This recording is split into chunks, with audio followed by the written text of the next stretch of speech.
हम लोगों के बीच में मैं दिखा रहा हूँ, कुछ और लोगों के पास चलते हैं। आप भाई साहब सरकारी कर्मचारी हैं नहीं? अच्छा, तो हम पॉलिटिकल सवाल नहीं जवाब दीजिएगा।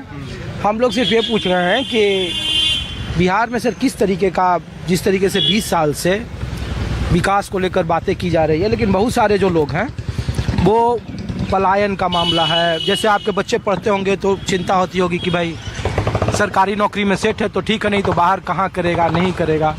तो ये सब क्यों होता है बिहार में ऐसा? देखिए, पलायन तो बिहार के लोग, और चुनाव में इस सब पर चर्चा नहीं होता है और चुनाव के समय में इस सब पर चर्चा नहीं होता है, वो जात पात ये वो। नीतीश जी 20 साल से काम कर रहे हैं और अच्छा काम कर रहे हैं। ओवरऑल आप लेकर के चलिएगा। अब किसी आदमी में थोड़ा बहुत, कोई भी सरकार चलाता है तो उसमें थोड़ा बहुत ये हो सकता है, लेकिन ओवरऑल जनता का मिजाज, पब्लिक का मिजाज यही है कि नीतीश कुमार का जो शासन है वो ठीक है और इस तरह का शासन रहना चाहिए। अच्छा, एक बात बताइए, जिस डिपार्टमेंट में आप काम करते हैं वहाँ जैसे ही किसी पर सीधे तौर पर रिश्वत का आरोप लगता है तो सामाजिक तौर पर उसकी प्रतिष्ठा गिरती है।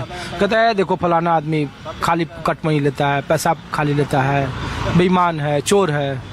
लेकिन राजनीति में इतने बड़े बड़े आरोप इतने बड़े बड़े नेताओं पर लग रहे हैं जिसकी लोग कल्पना नहीं कर सकता था कि बीजेपी के बड़े नेता, नीतीश कुमार के आसपास के रहने वाले बड़े नेता, तो इन सब पर, भ्रष्टाचार पर उनके समर्थकों में या आम लोगों में कोई प्रतिक्रिया नहीं होती है। देखिए, जो आरोप लगाए हैं वो यहाँ के मुख्य विपक्षी पार्टी नहीं है। यहाँ की मुख्य विपक्षी पार्टी जो है आरजेडी है। आरजेडी के लोग एक जिम्मेदार व्यक्ति हैं। अगर आरजेडी के तरफ से इस तरह का आरोप लगता, तेजस्वी यादव के तरफ से जो भी आरोप इस तरह के कोई लगा रहे हैं, तो उसको गंभीरता से पब्लिक भी लेती और लगता कि कुछ आरोप में दम है। लेकिन एक ऐसे व्यक्ति द्वारा लगाया जा रहा है जो कि कुछ दिन पहले राजनीति में आए हैं, वो तो पूरी तरह से हम लोग को भी लगता है कि केवल सनसनी फैलाने के लिए, अपना टीआरपी बढ़ाने के लिए, मीडिया में चर्चा में बने रहने के लिए, डिप्टी सीएम को हमने ये किया, हमने तेजस्वी यादव, हमने अशोक चौधरी को, ऐसे ऐसे बड़े बड़े फिगर को अपना मतलब से चेहरा चमकाने के लिए वो कर रहे हैं। उनकी बातों में दम नहीं लगता है।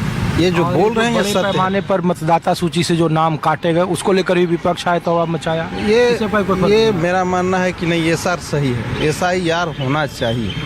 ये चुनाव आयोग का एक रूटीन वर्क है जो अपना कर रहा है, उसको होना चाहिए। जो जेन्युइन आदमी है उसका नाम नहीं कटना चाहिए, अगर कट गया तो उसको जोड़ना चाहिए। शुक्रिया।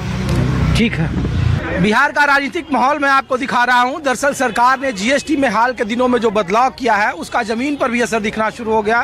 बिहार में चुनावी साल है और चुनावी साल के पहले GST के बाद जो गाड़ियों की बिक्री देखिए अचानक बढ़ गई है और कई सारे जो लोग हैं, पटना के मैं हनुमान मंदिर के पास हूं और आप पूरी तस्वीर देख लीजिए आप कि इस चुनावी साल में और GST के दरों में बदलाव से आम लोग किस तरीके से गाड़ियों की बिक्री का बढ़ना और बाजार का अचानक से चमकना, कई सारे राजनीतिक संकेत हैं। तो क्या नाम है भैया आपका? मनीष कुमार।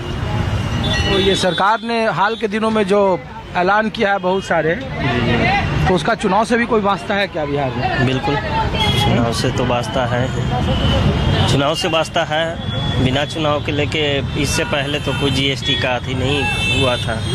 अभी चुनाव है तभी तो GST के कारण बहुत अच्छा, माने पहले गाड़ी का ज़्यादा प्राइस था, अब GST कम हुआ है तो थोड़ा सा कम गया है प्राइस। बहुत अच्छा प्राइस अभी, बहुत अच्छा प्राइस पे मिल रहा है। कौन से जिला से हैं आप? पटना जिला से। पटना जिला? जी जी। तो क्या है चुनाव का चर्चा? क्या चुनाव का चर्चा रहेगा, ठीक है, बस NDA। किसके पक्ष में है? NDA, BJP.